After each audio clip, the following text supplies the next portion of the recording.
hermanos, el Señor nos bendiga en esta noche. Que nos bendiga a nuestros hermanos que están de visita. ¡Qué sorpresa! Abrimos nuestra Biblia, mis hermanos, donde la dejamos la última vez, en Hebreos, en el capítulo 4, estamos, versículo 14 en adelante, nos toca en esta noche, siguiendo esta carta a los Hebreos. Vimos el mensaje anterior, el reposo no alcanzado por Israel. Ese fue la pérdida de esa bendición. Acuérdense que no hablábamos de un sentido de pérdida de salvación, sino de pérdida de bendición o de pérdida de recompensa, ¿sí? De ese era el tema que venía hablando el escritor a los Hebreos. Y en este caso, siguiendo con estas analogías o estas comparaciones, la primera fue Cristo superior a los profetas, la segunda Cristo superior a los ángeles, la tercera fue Cristo superior a Moisés, y ahora nos va a decir Cristo superior a Aarón, ¿sí? Ese es el mensaje de esta noche, Cristo superior a Aarón. Usted recordará, fue el primer sumo sacerdote, ¿sí? Así es que Hebreos capítulo 4, versículo 14, y vamos a leer capítulo 5 hasta el versículo 10. Toda esa porción que nos habla justamente, hace esta comparación entre Jesucristo, nuestro sumo sacerdote, y Aarón, el primer y gran sumo sacerdote, ¿cierto? Cuando se instituyó este ministerio. Dice el versículo 14 del capítulo 4: por tanto, teniendo un gran sumo sacerdote que traspasó los cielos, Jesús, el Hijo de Dios, retengamos nuestra profesión. Porque no tenemos un sumo sacerdote que no pueda compadecerse de nuestras debilidades, sino uno que fue tentado en todo según nuestra semejanza, pero sin pecado. Acerquémonos, pues, confiadamente al trono de la gracia, para alcanzar misericordia y hallar gracia para el oportuno socorro. Capítulo 5. Porque todo sumo sacerdote tomado de entre los hombres es constituido a favor de los hombres en lo que a Dios se refiere, para que presente ofrendas y sacrificios por los pecados, para que se muestre paciente con los ignorantes y extraviados, puesto que Él también está rodeado de debilidad. Y por causa de ella debe ofrecer por todos los pecados, tanto por sí mismo como también por el pueblo. Y nadie toma para sí esta honra sino el que es llamado por Dios, como lo fue Aarón. Así tampoco Cristo se glorificó a sí mismo haciéndose sumo sacerdote, sino el que le dijo: tú eres mi hijo, yo te he engendrado hoy. Como también dice en otro lugar, según el orden de Melquisedec.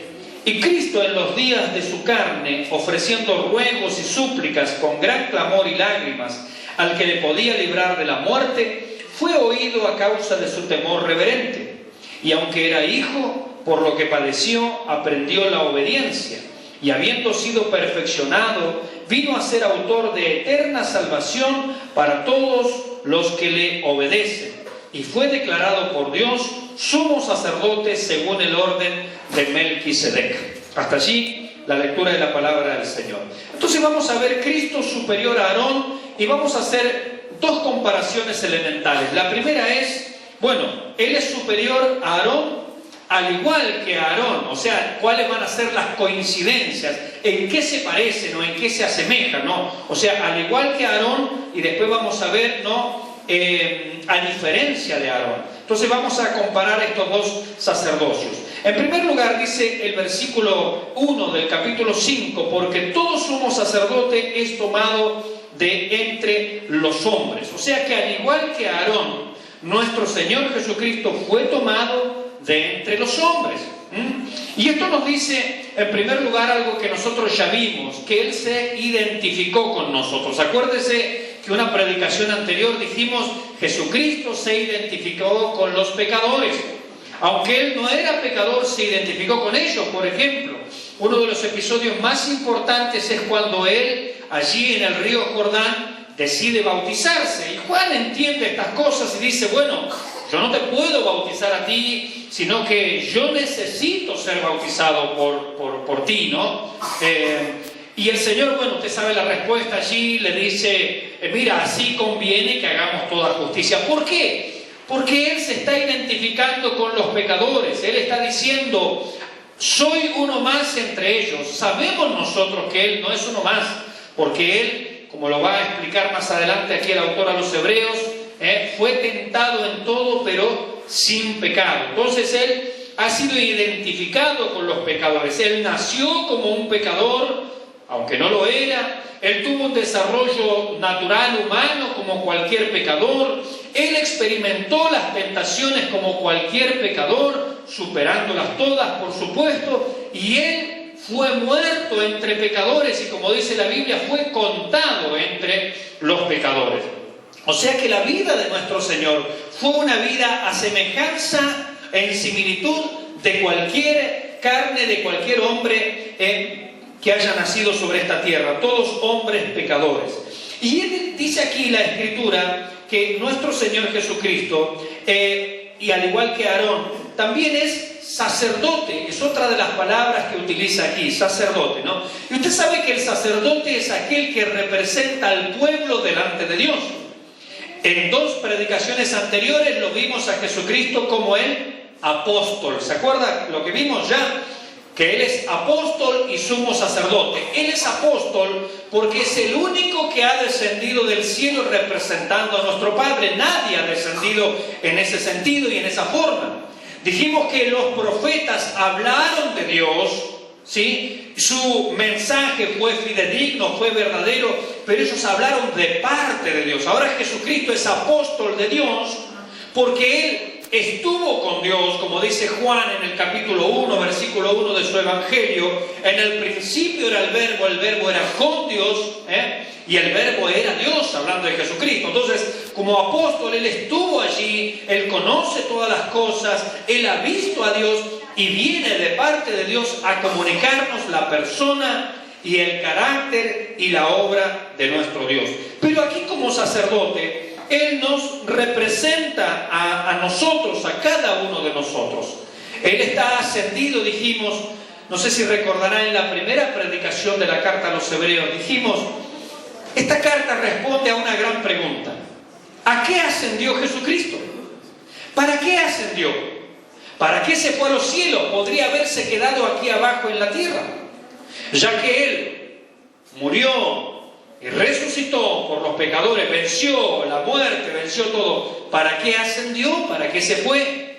Y la respuesta que vimos y que dijimos es que Él ascendió para interceder por nosotros a la diestra del Padre. Para que en aquel templo, el real, el del cielo, tengamos un sumo sacerdote por cuya propia ofrenda, la de su cuerpo, aquí nos va a decir, nos hizo perfectos, nos hizo aptos, nos hizo completos. Así es que Él es sacerdote, Él nos representa allí en los cielos. Pero Él es sacerdote, mis hermanos, de los asuntos espirituales. Dice que nos representa, es sacerdote en cuanto a lo que Dios se refiere. Mis hermanos, Él no está allí interceder por nosotros para decirle, bueno, aquí mi hijo Gaspar necesita 3 autos, porque 2 no le alcanzan. Él no está en los cielos para eso. Él no está en los cielos para satisfacer caprichos. Él no está en los cielos para dedicarse a cuestiones de curiosidades. Señor, como hoy estábamos hablando en el estudio bíblico, ¿cuántos ángeles hay? Me interesaría saber eso. Él no está para interceder ante el Padre y resolver cuestiones que no nos competen a nosotros, que no nos interesan. De hecho, Él, aún estando en la tierra, le dice a sus discípulos, no os toca a vosotros saber las sazones que el Padre ha puesto en su sola potestad. Entonces, hay cuestiones que el Señor no va a actuar en favor de nosotros porque son cuestiones caprichosas, son cuestiones fuera de su voluntad. El Señor no responde cualquier oración. Hay gente que llevando al extremo el tema de la oración, claro, la Biblia dice que todo lo que pidieres al Padre en mi nombre, Él lo hará, ¿no? Entonces dicen, todo es todo y piden cualquier cosa. Santiago responde a esta postura y dice, pedís y no recibís. ¿Por qué no recibís si pedís? Porque pedís mal para gastar ¿en qué? En vuestros deleites. Y después añade una palabra muy fuerte. Oh almas adúlteras, ¿no sabéis que la amistad con el mundo es enemistad contra Dios? Cuando yo pido carnalmente, cuando yo pido fuera de la voluntad de Dios, fuera del carácter de Dios, por más que yo tenga el sumo sacerdote ahí arriba, por más que él sea el mejor representante habido y por haber, él no va a interceder por esa clase de peticiones. Hermanos, Dios siempre va a responder conforme a su propio carácter, a su propia voluntad.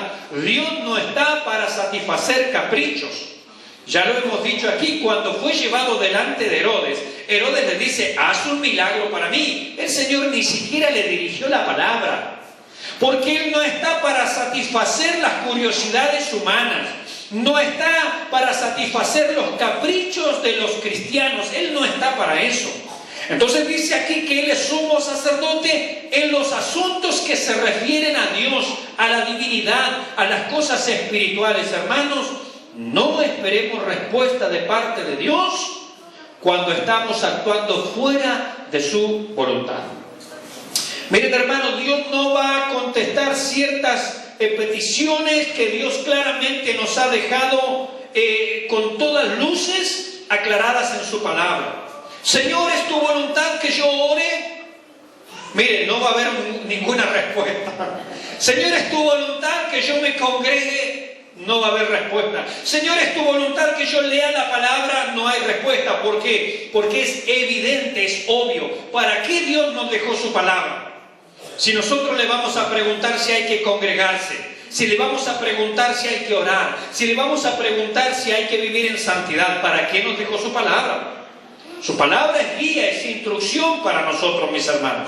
Pero Él está allí para los asuntos espirituales de nuestra relación con Dios. Mire, cuando un creyente peca, estos días distribuíamos 137 preguntas que todo creyente debe saber responder. Y una de ellas es, cuando un creyente peca, ¿qué pierde? ¿La salvación? ¿La filiación? ¿O pierde, no sé, vamos a suponer ahora la regeneración? ¿Qué es lo que pierde? Amén. Pierde, mis hermanos, la comunión simplemente. Un creyente y los creyentes pecan, ¿verdad que pecan?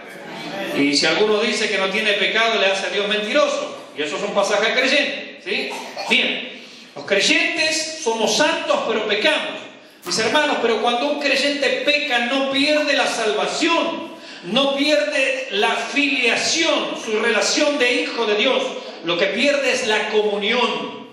Así como cuando un hijo desobedece a sus padres, no pierde la pertenencia a esa familia. Lo que está perdiendo es la comunión con sus padres, con sus progenitores. Así que Él es sacerdote en cuanto a los asuntos espirituales que atañen a nuestra relación con Dios. No está Él allí para, como decíamos recién, satisfacer cualquier inquietud y lo que a nosotros se nos ocurra. Y dice aquí también la Escritura que Él está constituido a favor de los hombres, ¿no? En lo que a Dios se refiere este es el propósito, la predestinación. ¿Se acuerda que hemos hablado de predestinación? Hay gente que se rasca la cabeza con la predestinación para el cielo, predestinación para el infierno, no tiene nada que ver con eso. Predestinación tiene que ver con el propósito que Dios tiene para una persona o para una nación aquí en esta tierra. Dice que nosotros los creyentes hemos sido predestinados para la alabanza de la gloria de su gracia. Hemos sido predestinados para recibir una herencia. Hemos sido predestinados para ser conformados a la imagen de Jesucristo. O sea, Dios lo eligió a usted, me eligió a mí con una predestinación, un prediseño, un prepropósito. Esto significa que la imagen caída que nosotros tenemos, perdidos en delitos y pecados, Dios la quiere restaurar en este tiempo para que nos asemejemos a Jesucristo. Mire, usted y yo somos como barro en las manos del alfarero. El barro está deforme, el barro está sucio, el barro está echado a perder, pero el alfarero lo va conformando a la imagen que Él ya tiene preestablecido. ¿Y cuál es esa imagen? Jesucristo. Amén. Gloria a Dios. Así es que Dios está haciendo de su persona y de mi persona un Jesucristo en esta tierra, ¿sabía usted? Por eso a los creyentes se les llamó cristianos, quiere decir un Cristo pequeño. Somos pequeños Cristos, pequeñas vasijas aquí en esta tierra que deben reflejar la gloria del Señor. Y dice que aquí, en esta predestinación de nuestro Señor Jesucristo, o hablando aquí en realidad de los sacerdotes en general, porque Aarón también tenía esta función, dice que debe presentar ofrendas y sacrificios por los pecados. Claro, en el caso de Aarón, Usted sabe que en el día de la expiación, Levítico capítulo 16, allí está el día de la expiación, cómo se hacían los sacrificios, cómo era el ritual, y antes que el sumo sacerdote ofreciera un sacrificio por la nación, ofrecía un sacrificio por sí mismo. Había un sacrificio por sí mismo y luego un sacrificio por la nación, ¿no? Pero ofrecía allí, presentaba ofrendas y sacrificios por los pecados. Nuestro Señor Jesucristo también. ¿Qué ofrenda y qué sacrificio Él ofreció por los pecados? En primer lugar, por sí mismo, ninguno. Porque Él no cometió pecado ni se halló engaño en su boca. Sino que su propia vida, su propio cuerpo fue la ofrenda. Él mismo fue el cordero en el altar de Dios y ahora es sumo sacerdote de nuestras almas, mis hermanos. Él es tanto ofrenda, Él es tanto cordero como el sacerdote que se ofrece por nuestros pecados. ¿Por los pecados de algunos?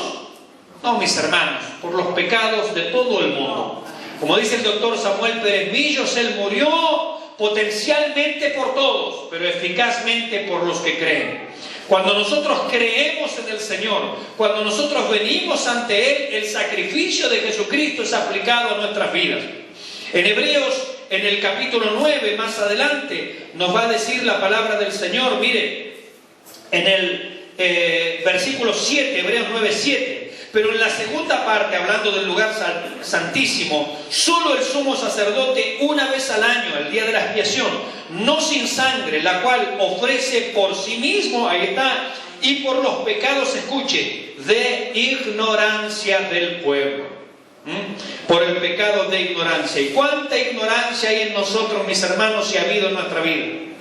Pablo dice, todo lo que yo hice, la persecución de la iglesia, el matar cristianos, el encarcelarlos, el arrastrarlos, el obligarlos a blasfemar, todo cuanto hice, ¿cómo lo hice? Dice Pablo, en ignorancia. Uno vive ignorantemente lejos de Dios. Uno se cree muy inteligente, se cree que las tiene bien claras en esta vida, mis hermanos, pero todo lo que hacemos sin Cristo es una absoluta ignorancia. No hay nada sabio en nosotros. Como dice el Salmo 14, dice el necio en su corazón. ¿Qué dice? Dios no existe. Y en realidad lo que quiere decir allí, él se quiere autoconvencer de que Dios no existe, porque los cielos cuentan la gloria de Dios, el firmamento anuncia la obra de sus manos. No hay persona en este mundo que pueda llegar a una conclusión sensata y decir Dios no existe, porque Dios mismo le ha dejado suficiente información, y también en la conciencia nos dice Romanos, allí en el capítulo 1 y 2, nos va a hablar de que Dios ha puesto en nuestra conciencia su ley, sus mandamientos. Y este sacrificio y esta expiación y todo esto que los sacerdotes hacían y que nuestro Señor Jesucristo también hizo, ha hecho una propiciación. Qué palabra importante y bonita esta. ¿Sabe qué significa el término propiciación? Nosotros citamos allí la primera carta de Juan en el capítulo 2, donde dice que Jesucristo es la propiciación por nuestros pecados. Y no solamente por los nuestros, sino también por los del mundo entero. La propiciación. ¿Y sabe qué significa la propiciación? Significa acercar las partes. Nos está hablando de un mediador. Nos está hablando de una persona que, como dijo Job, ¿no? Mi hermano Javier predicó de eso ya hace un tiempo atrás. Job decía, ¿no? en su discurso ante Dios, oh, si alguien se pusiera entre nosotros, Dios, y solucionara este litigio.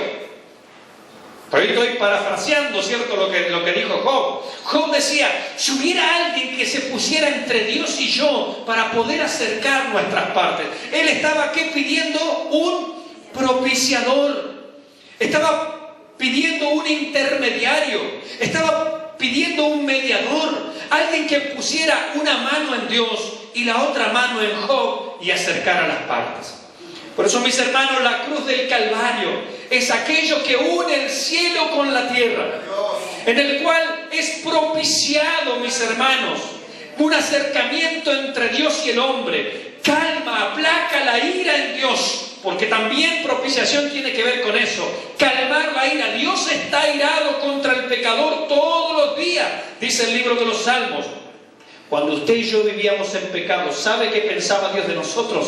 En cualquier momento aplasto a este gusano. Pero su misericordia, su longanimidad hacía que el martillo del juicio no cayera sobre nuestra vida. Solamente eso hacía, que no cayera el juicio sobre nosotros. Pero allí apareció el propiciador. Apareció aquel que calma, que aplaca la ira, que dice, no es necesaria la ira. ¿Por qué no es necesaria la ira? Porque la causa de tu enojo con esta persona, con Mauricio, ya fue quitada. ¿Qué te hizo enojar? Su pecado, ya pagué por su pecado. Por lo tanto, las partes se pueden acercar. Pablo en la segunda carta a los Corintios, en el capítulo 5, dice que Dios estaba en Cristo reconciliando consigo mismo al mundo. Gracias, Señor. Ahí tenemos al propiciador, al mediador, aquel que acerca las partes que nos ponen las buenas. Gloria al nombre del Señor. Amén. Podemos alabar y bendecir su nombre, mis hermanos. Así que al igual que Aarón, él fue tomado entre los hombres, y al igual que Aarón, él fue compasivo. Mire el versículo 2 del capítulo 5. Para que se muestre ¿cómo? Paciente con los ignorantes y extraviados. ¿Hay algún ignorante y extraviado aquí? ¿O todos son duchos, capaces? Dijo el Señor, aquel que es justo, yo no vine por él, yo vine por pecadores. Yo vine por injustos, yo vine por enfermos. ¿Hay alguien enfermo aquí espiritualmente? ¿Hay alguien extraviado, pecador, ignorante? El Señor vino por ellos, gloria a su nombre. Porque aquel que no reconoce su estado delante de Dios, hermano, no hay chance. No hay alternativa, como decía Salvador de Lutri. Estas palabras, dice, son de vital importancia porque me dicen que si yo quiero venir a Dios, la primera condición es que sea pecador, porque Él vino por los pecadores. Y qué buenas palabras son estas, ¿no?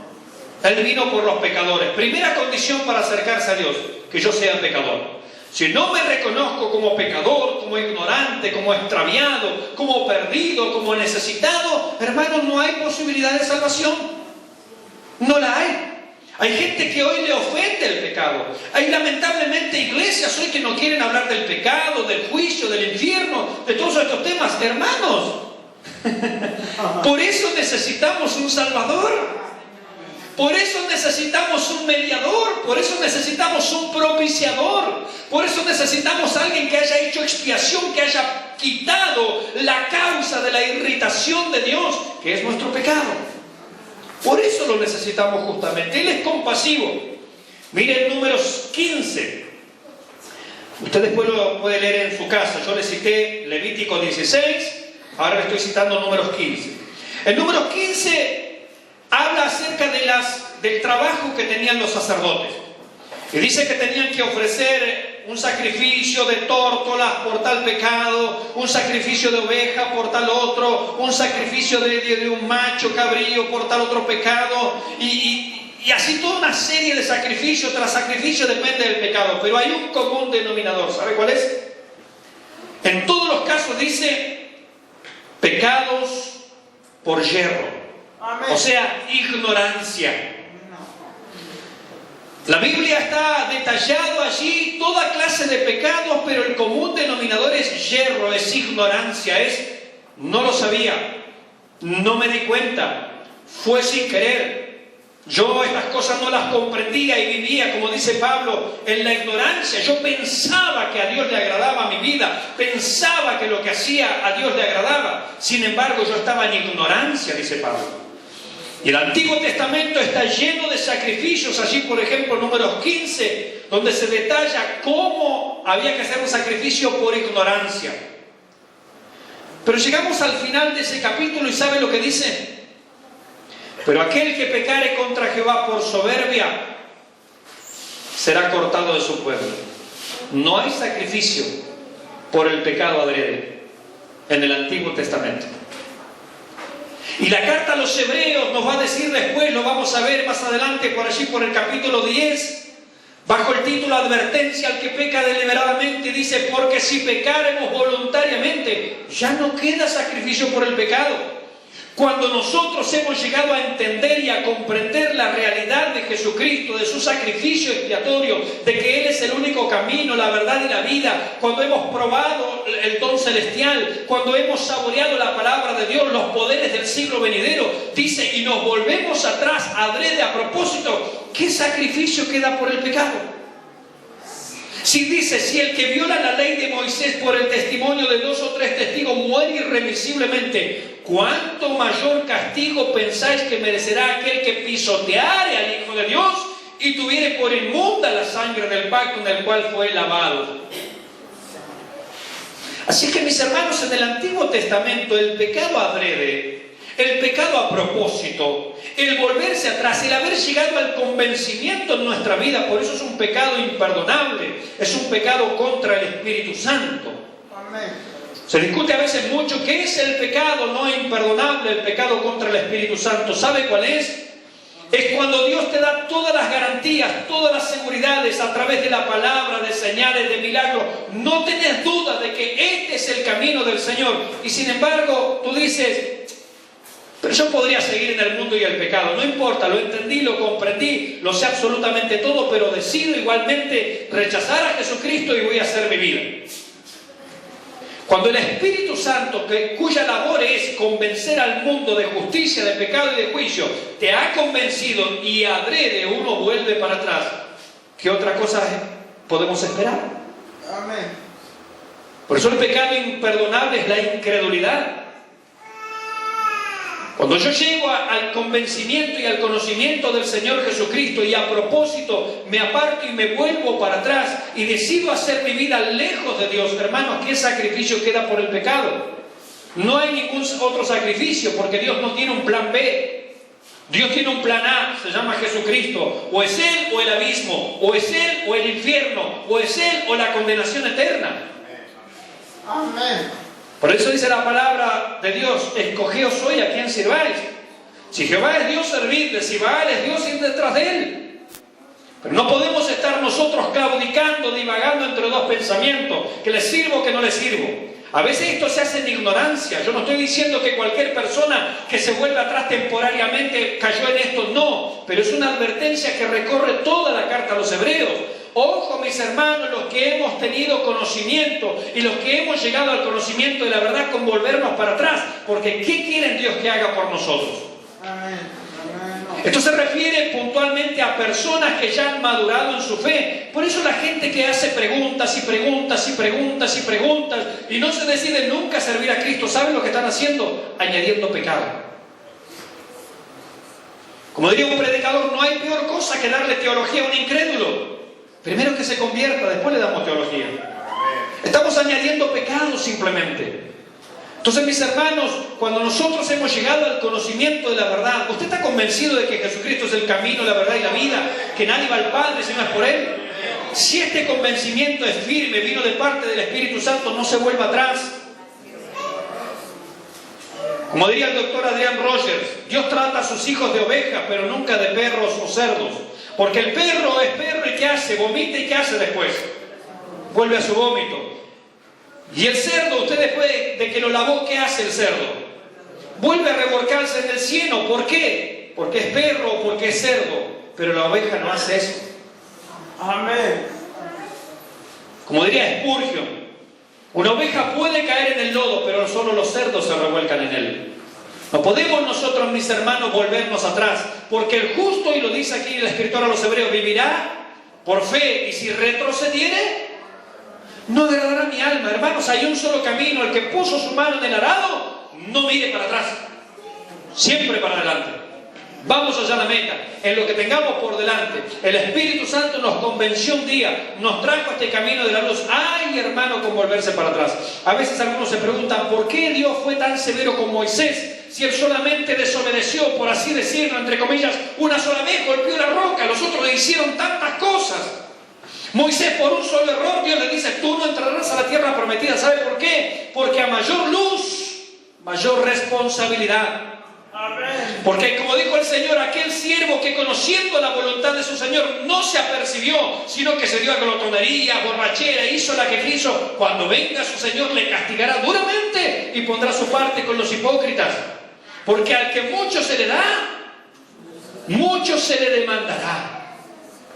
Hermanos, y cuando nosotros escuchamos la palabra de Dios, escuchamos el mensaje de Dios y no lo hacemos, hermanos, después también se nos va a reclamar por lo que hemos escuchado.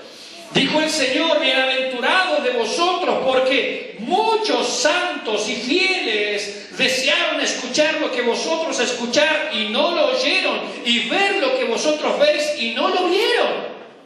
Pero dice: ay de estas ciudades, no por las cosas que han visto y ni aún así se han arrepentido. Hermanos, decíamos el otro día en predicación anterior, Dios le mostró cuántos milagros a la nación de Israel, pero ¿sabe qué? El milagro no salva a nadie. El milagro es generador de mayor incredulidad. Milagro tras milagro y otro milagro y otro milagro. Y Dios dice: me hartaron, me cansaron. Llegaron allí al tema del agua de la roca y Dios dice: ustedes me provocaron. Ya es una provocación. ¿Cuántos milagros más tiene que hacer Dios para que alguien le crea? ¿O no tiene palabras Dios? ¿Sabe lo que es el milagro? Pedirle a Dios un milagro, es decir: mira, lo que tú dices, yo la verdad no lo creo, a ver, demuéstralo.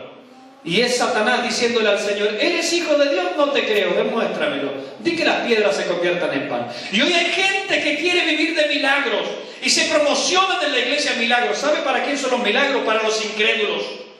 Los creyentes no necesitan milagros. ¿Cuántos dicen amén? Los creyentes no necesitan milagros, tienen su palabra profética más segura a la cual hacen bien en estar atentos. Bienaventurado el que no vio y creyó. Los milagros son para los incrédulos. ¿Quiere usted milagro?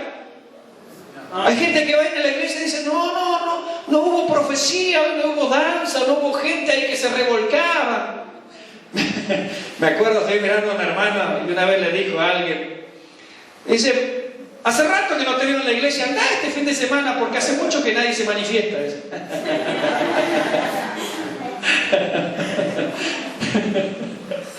Pues, pero hay gente que quiere venir a la iglesia, mis hermanos, y ver milagros. Hermanos, no necesitamos ver nada.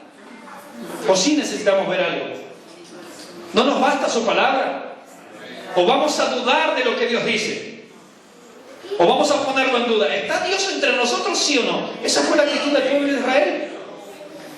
Le dijeron a Dios, enumeramos, ¿se acuerda el otro día? 10 milagros por lo menos, mínimo, 10 episodios milagrosos. Llegan al agua de la roca y dicen: ¿está Dios entre nosotros, sí o no? O sea, ¿qué queremos? Otro milagro más. ¿Cuántos milagros tiene que hacer Dios para que le creamos? ¿Cuántos? Por eso decía un predicador que el mayor milagro, ¿sabe cuál es? Ver un corazón transformado. Una vida que es rescatada, un corazón que es transformado. Ese es el mayor milagro, mis hermanos. Porque ese milagro no lo puede hacer nadie excepto Dios. Nadie puede cambiar el corazón de una persona, la mente de una persona, sacar el corazón duro, el corazón de piedra y poner allí un corazón de carne, un corazón sensible, con los 10 mandamientos grabados en ese corazón y poner un espíritu nuevo dentro de esa alma. Solamente lo puede hacer el Señor. Bendito sea su nombre. Él fue compasivo, mis hermanos, en sacrificio por los pecados de ignorancia, por el extravío, no sacrificio por el pecado de soberbia, mis hermanos. Por eso dice la Escritura y nos llama en estos pasajes: si oyeres, ¿cuándo? Oí su voz. ¿Está oyendo la voz del Señor hoy? ¿Qué debemos hacer? No endurecer el corazón. Cuando uno viene a la palabra de Dios, lo peor que podemos hacer es endurecer el corazón. Está bien, pastor, ahí dice tal cosa, pero yo opino tal otra. Ay, mi hermano, nunca haga tal cosa. Está bien, la Biblia dice eso, pero a mí me parece, no se trata de lo que a usted le parece, se trata de lo que Dios dice. Y su palabra nos tiene que bastar, mis hermanos. Él es un Dios confiable, Él tiene palabra. Él es un mediador, Él se compenetra profundamente con la situación y la condición de sus representados. Él también no solamente fue compasivo, sino que también, al igual que Aarón, fue escogido por Dios. Versículo 4 del capítulo 5. Amén. Y nadie toma para sí esta honra sino el que es llamado por Dios, como lo fue Aarón. Mire, él fue escogido por Dios. Esta elección es una elección libre y soberana de Dios. Algunos se quejaron allí, Coré, Datán, Abiram, dijeron: ¿pero por qué ser Aarón? ¿Por qué tiene que ser Moisés? La respuesta de Dios fue, porque yo lo decidí. ¿Cuál es el problema? Y la tierra se abrió y los tragó. ¿Cuál es el problema? ¿O vamos a cuestionar nosotros la elección de Dios? Alguno puede decir, ¿y por qué Mauricio tiene que ser pastor? Mire, yo si quiere se lo doy, pero Dios lo ha decidido así. No es problema de uno. ¿Y por qué usted tiene que ser salvo y por qué otro no? Mire, no es el problema suyo, Dios lo eligió así. Dios nos ha llamado a todos, pero no todos han acudido al Evangelio. Dios no quiere que ninguno perezca, sino que todos procedan al arrepentimiento. Pero hay personas que dicen, no quiero. Y si nosotros hoy estamos aquí, podemos gozar de la elección de Dios, de su misericordia. Dios le dice a Israel en Deuteronomio capítulo 7, versículo 7, no por ser un gran pueblo vosotros Dios os ha escogido, porque vosotros erais el más insignificante de todos los pueblos de la tierra y Jehová te amó, por eso te escogió. Está clarito, ¿no? Y de los creyentes, ¿qué dice la palabra de Dios allí en Primera de Corintios, en el capítulo 2? Dice, mirad que no soy noble en muchos de vosotros, sino que lo vil y menospreciado. ¿Hay alguien aquí vil y menospreciado? Por eso Dios te escogió. ¿Sabe por qué te escogió Dios? Porque eres un don nadie. Porque soy un don nadie. Porque eres, ¿sabe qué eres? Dile al que está al lado, tú eres un perdedor. Veo que hay teologías ahora que te dicen, tú eres un campeón, eres Jehová Junior, saca el campeón que hay en ti. El hijo de tigre, saca el hombre araña, la mujer maravilla que hay en ti. No, no, no. La Biblia es clara. Tú eres un don nadie. Un don segundo sombra, diría un libro. Eres un perdedor. Eres un tipo y una mujer que no tiene chance. Yo, usted y todos los creyentes. Porque lo vil y menospreciado del mundo eligió Dios para avergonzar a los que se creen ser algo. O sea que si usted quiere estar en el plan de Dios, reconozca que usted es un don nadie. Porque si usted se cree algo, no tiene chance. Esa es la postura de la palabra del Señor. Qué locura, ¿no? El pensamiento de Dios desde el punto de vista humano, ¿no?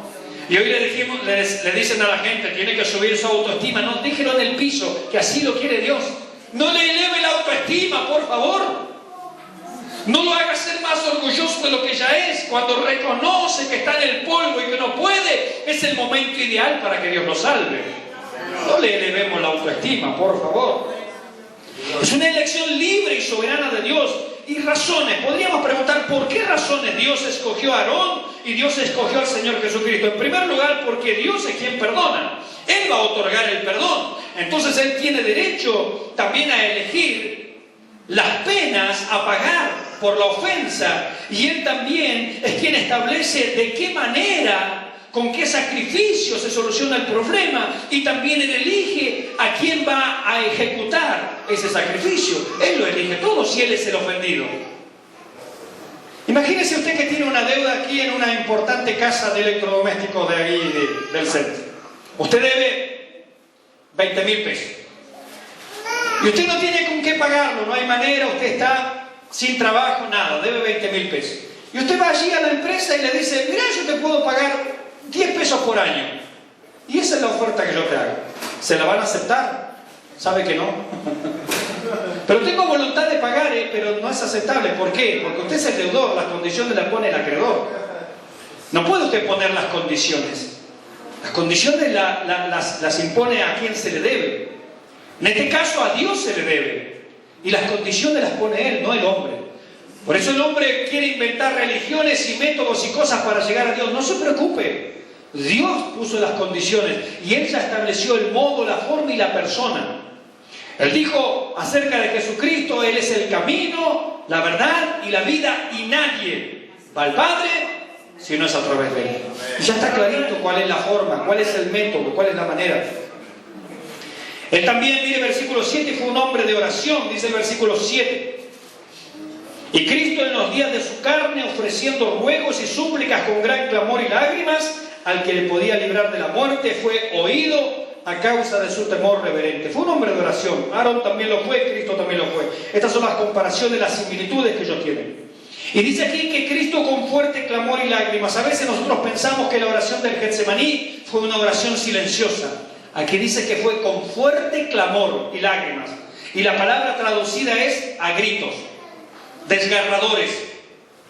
La oración del Señor no fue una oración tan silenciosa, por eso Él se apartó, se fue lejos de todos los demás, y allí en soledad, allí, con angustia, con llanto, con tristeza, con gran clamor, o sea, a gritos, oró a nuestro Padre Celestial, con gritos desgarradores. Esa es la idea. ¿Y a quién oró? Al que le podía librar, hermanos. Cuando usted ore o cuando usted tenga una necesidad, mire, se la puede contar al pastor y uno puede condolerse, podemos orar juntos, usted se lo puede contar a un amigo, subirlo al grupo de Facebook, de WhatsApp, de lo que usted quiera.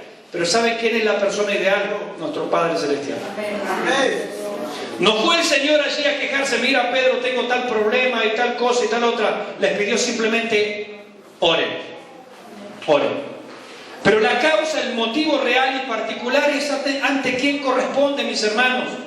Él es fiel y justo. Él está esperando nuestro clamor, nuestra oración. Oró nuestro Señor al que le podía librar, o sea, a nuestro Dios. Él es quien corresponde. ¿Y de qué le podía librar? Dice allí: de la muerte. Mira, el Señor no le pidió: a ver, no quiero morir en la cruz. No, si para eso vino. Él ya había predicado, le había dicho a sus discípulos: miren, yo tengo que ser entregado, voy a ser muerto, pero voy a resucitar. Él no está orando para no morir, no, no. Amén. No ese es el sentido. Él está orando diciendo: Padre, cuando yo muera, espero que mi sacrificio sea aceptado delante de ti y que yo no quede en la muerte. Esa es la idea, ese es el sentido. Él no está pidiéndole: Padre, si fuere posible, pasa de mí esta copa. O sea, no quiero dar mi vida. No, no. A eso vino. Había predicado de eso. Él sabía que tenía que morir. No es esa la discusión. Él está diciendo: Padre, recibe mi sacrificio, que te sea acepto, sea agradable, y que yo no quede en la muerte, sino que yo sea resucitado, vuelva a la vida. Ese es el sentido de la oración. No quedar en la muerte o en la tumba, porque Pablo va a decir que si no hay resurrección, vana es nuestra fe. No tiene sentido que Él dé su vida y que no resucite. No, no. Para ser acepto tiene que dar su vida y resucitar, no tiene que quedar en la muerte. Y dice allí que fue escuchado, fue oído a causa de su temor reverente. Fue oído en primer lugar porque apenas él termina de orar, dice que viene un ángel allí a fortalecerle en el huerto de Getsemaní. Y la prueba más contundente de que él fue oído es que él no quedó en la tumba. Él volvió a la vida. Gloria a su nombre para siempre, mis hermanos.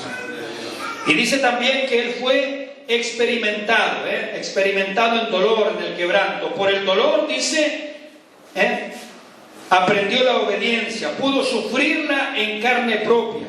Es un dolor por el pecado. Es un dolor, mis hermanos, por el pecado ajeno en este caso, no por el pecado propio. Por lo que sufrió, él aprendió la obediencia. En segundo lugar, ¿cuáles son las diferencias de Cristo con Aarón, a quienes estamos comparando? Mire el versículo 5. Versículo 5. Volvemos un poquito para atrás. Dice: así tampoco Cristo se glorificó a sí mismo haciéndose sumo sacerdote, sino el que le dijo: tú eres mi hijo, yo te he engendrado hoy. Él es el unigénito Hijo de Dios. Mis hermanos, a diferencia de los antiguos sacerdotes, él no tiene sucesor. Aarón tuvo sus sucesores. Nadab y Abiú murieron allí por ofrecer fuego extraño. Después Eleazar fue el que le sucedió como sumo sacerdote después de la muerte de Aarón. Y así sucesivamente fue la línea sucesoria. Mire, de la tribu de Leví tenemos los levitas en general que servían allí en el templo o en el tabernáculo. Servían, no sé, de cantores, de porteros, traer la leña y todas esas cosas, transportarlo después cuando era el tabernáculo y se movían. Allí estaban los levitas. Para sacerdotes tenían que ser exactamente de la descendencia de Aarón, de la familia de Aarón. Allí estaban los sacerdotes. Y para ser sumo sacerdote tenían que ser de la familia de Sadoc. Había una línea especial y particular, que era la línea de los sumos sacerdotes. Lo que quiero decir es que había siempre una descendencia, una continuidad. Ahora él, como hijo de Dios, no tiene sucesor. Un solo sumo sacerdote, un solo sacrificio, un sacrificio perfecto, mis hermanos. No hay sucesor. Él no tiene sucesores, porque Él comparte justamente la naturaleza divina. A diferencia de Aarón, que era 100% humano y nacido en pecado, nuestro Señor fue 100% humano, pero sin pecado. Y en su humana naturaleza, la naturaleza humana, también estaba acompañado de la naturaleza divina. Él es Dios hombre, mis hermanos. Él es santo y justo, cosa que no lo podía hacer Aarón por sí mismo. Él no necesitó ofrecer nunca nada por sí mismo. Sin embargo, los sumos sacerdotes y Aarón, por supuesto, sí, como dijimos recién en el día de la expiación. Él también es sumo sacerdote según el orden de Melquisedec, versículo 6. Leemos. Pero alguien testificó en cierto lugar, esto es el Salmo 110, de allí lo está citando, diciendo que es el hombre para que te acuerdes de él, o el hijo del hombre para que le visite. Leí el pasaje anterior. Versículo 6.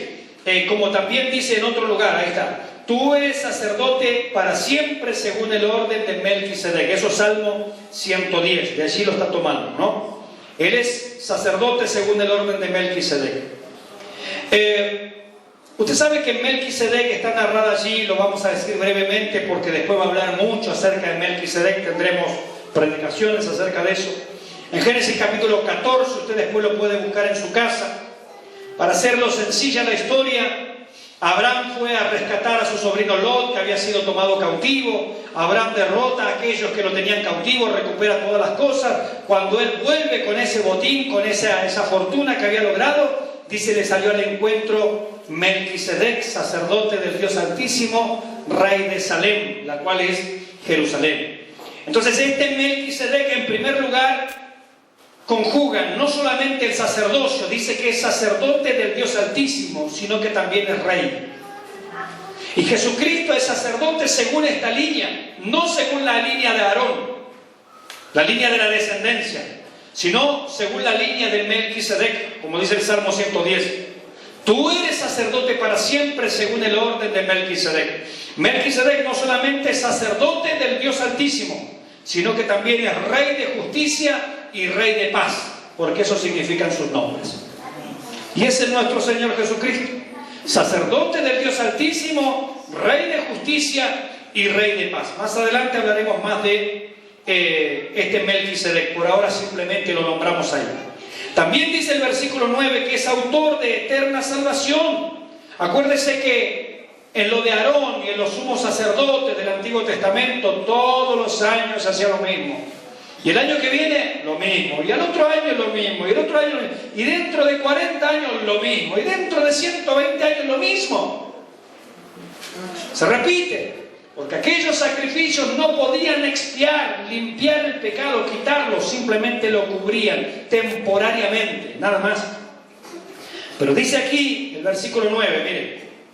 Y habiendo sido perfeccionado, vino a ser autor de eterna salvación para todos los que le obedecen. Autor de eterna salvación. Hermano, y acá vale una aclaración muy importante. Dice el doctor Lehmann Strauss, dice, cuando hablemos de la seguridad de la salvación, nunca la separemos de la santidad. Seguridad va con seguridad. Va con santidad, quiero decir, ¿no? ¿Por qué? Porque nosotros creemos en la seguridad de nuestra salvación. Aquí dice que Jesucristo es autor de eterna salvación. Y Él nos ha salvado, dice, puede salvar perpetuamente a los que por medio de Él se acercan. ¿Y qué significa salvar perpetuamente? Salvar para siempre. Pero nunca hemos de separar, hermanos, la seguridad de la santidad. Son dos palabras que siempre deben ir juntas. Hay gente que habla de la seguridad y de la salvación, pero no vive en santidad. Diría un viejo conocido llamado Juan Calvino, ¿no? Que quien no vive en santidad bien haría en dudar de su elección. Porque no se puede hablar de seguridad de la salvación y no vivir en santidad. Son cosas totalmente contrarias. Hermanos, la seguridad siempre tiene que estar acompañada de la santidad. Por eso aquí nosotros vamos a enseñar la seguridad. En Cristo hay seguridad. ¿Cuántos dicen amén? Pero la seguridad está acompañada de la santidad, el apartarse del mundo y del pecado. Esta salvación, esta eterna salvación es eficaz, fue de una sola vez, con una sola ofrenda, mis hermanos. La ofrenda de su propio cuerpo, con razón. Allí en la cruz, el Señor dijo en palabras griegas, tetelestai, consumado es, fue acabado, está absolutamente perfecto, no hay nada que añadir. Eso significan aquellas palabras, consumado es. Está absolutamente perfecto, no le añadan, no le quiten, ya lo hice todo. Ese es el sentido de lo que se dijo en la cruz. Como dice el autor, en el Calvario se abrió una fuente de salvación para todo aquel que cree. ¿Hay alguien que necesite salvación? ¿Sabe qué tiene que hacer? Ir a los pies del Calvario por la fe y beber del agua de la vida eterna. Bendito sea el nombre del Señor. Allí está. Como hemos dicho en alguna predicación por allí, la sangre de Cristo está tan fresca todavía que aún no ha coagulado. Todavía puede salvar a un pecador. Todavía puede salvar a cualquiera que se acerque a Él con fe, en obediencia, en arrepentimiento. Y Él nos salva, y nos salva para siempre. Pero esa salvación segura siempre es en santidad. Nunca es, bueno, soy salvo y hago mi vida. No, soy salvo y vivo en santidad, porque eso es la salvación. Gloria al Señor. Dice también, volviendo para atrás, capítulo 4, versículo 14, que nos salteamos, lo dejamos para el último. Dice que es nuestro Señor traspasó los cielos. Mire, a Aarón a lo sumo habrá traspasado el velo una vez por año. Pobre Aarón, ¿no? Estamos pidiendo mucho. Dice que nuestro Señor traspasó no el velo del templo de Jerusalén, traspasó los cielos. Primer cielo, segundo cielo, tercer cielo, hasta la mismísima morada de Dios. Allí Él se presentó, no con sangre ajena, sino con la sangre de su propio sacrificio. Él traspasó los cielos. Él se sentó a la diestra de la majestad en las alturas. Él entró en el mismo templo, del cual se copió y se hizo uno aquí abajo, provisorio y momentáneo. Dice también el versículo 15 que jamás pecó, porque no tenemos un sumo sacerdote que no pueda compadecerse de nuestras debilidades, sino uno que fue tentado en todo, según nuestra semejanza, pero sin pecado. La impecabilidad de Cristo, mis hermanos, nos habla no solamente de que Él no pecó. Él no podría haber pecado. Él es Dios hecho carne. Y Dios no peca. Dios, hermanos, es absolutamente santo. Muy limpio de ojos eres para ver el mal y no puedes sufrir el agravio. Gloria a su nombre para siempre. Él es absolutamente santo, mis hermanos. Y por último, para terminar, versículo 16 del capítulo 4. ¿Qué nos dice? Léalo conmigo. Mire cómo terminamos. Usted dirá, ¿por qué arrancó por los otros capítulos, con los otros versículos primero y volvió al principio de lo que leyó? Porque mire con qué versículo vamos a terminar. Léalo conmigo. Versículo 16. ¿Cómo dice? Acerquémonos, pues, confiadamente al trono de la gracia, para alcanzar misericordia y hallar gracia para el oportuno socorro. ¿Se da cuenta con qué invitación terminamos? Acerquémonos confiadamente. Mire, si tenemos este sumo sacerdote, que es el unigénito Hijo de Dios, que es sacerdote según el orden de Melquisedec, es autor de eterna salvación, Él traspasó los cielos, Él jamás pecó, Él es fiel, justo, puede compadecerse con nosotros. ¿Sabe qué nos dice? Bueno, entonces, ¿qué esperas para acercarte? Amén, Señor. Amén. Acerquémonos al Señor. Amén. Pero ¿cómo? Con miedo, no sé qué va a pasar. Cuando Israel llegó allí a los pies del Sinaí, dice que nadie se acerque ni toque el monte porque va a caer un dardo, una lanza, van a ser muertos. Era terrible lo que se vería. Después lo va a decir el autor a los Hebreos más adelante. La gente dijo, no queremos saber nada de esto. Pero de nosotros se nos dice, acerquémonos confiadamente. Tenemos quien nos representa en los cielos. Con un solo sacrificio Él te ha hecho acepto para siempre ante la presencia del Padre. Él es el suficiente mediador y te puso en paz con Dios. No vuelvas para atrás, no deseches estas cosas, si uno es iluminado en este conocimiento. Acerquémonos, dice, nos permite acercarnos. ¿A dónde me acerco? Alguno preguntará, ¿y a dónde voy? Al trono de la gracia. ¿Y dónde queda, pastor? ¿Dónde está el trono de la gracia? donde tú dobles tus rodillas y le digas: Señor, aquí está mi vida. Allí hay un trono de gracia, hay un trono de misericordia, hay un trono de piedad. No hay un banquillo de los acusados para los que se acercan al Señor en humildad. No, ya el banquillo de los acusados lo sufrió Él por ti y por mí. Ahora nos dice: acércate tranquilamente, no tengas miedo, no tengas temor. ¿A dónde? Al trono de la gracia. Familiarmente te puedes acercar. ¿Para qué? Para hallar gracia. Vas a hallar favor, vas a hallar misericordia, vas a hallar compasión de parte de Dios. Y dice: y hallar misericordia para el oportuno socorro. O sea, cuando estás probado, tentado, cuando estás pasando dificultades, allí hay misericordia para tu vida. Nos colocamos de pie, mis hermanos.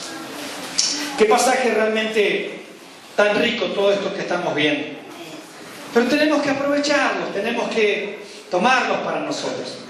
¿Y qué le parece si oramos ahora? Yo le invito a que cerremos nuestros ojos. Yo sé que aquí la mayoría en este lugar son convertidos y podemos darle muchas gracias al Señor, pero tal vez hay algún joven, algún hermano que dice: yo todavía no he experimentado estas cosas y hoy quiero acercarme al trono de la gracia. Diga conmigo: Señor Jesús, en esta noche me quiero acercar confiadamente al trono de tu gracia.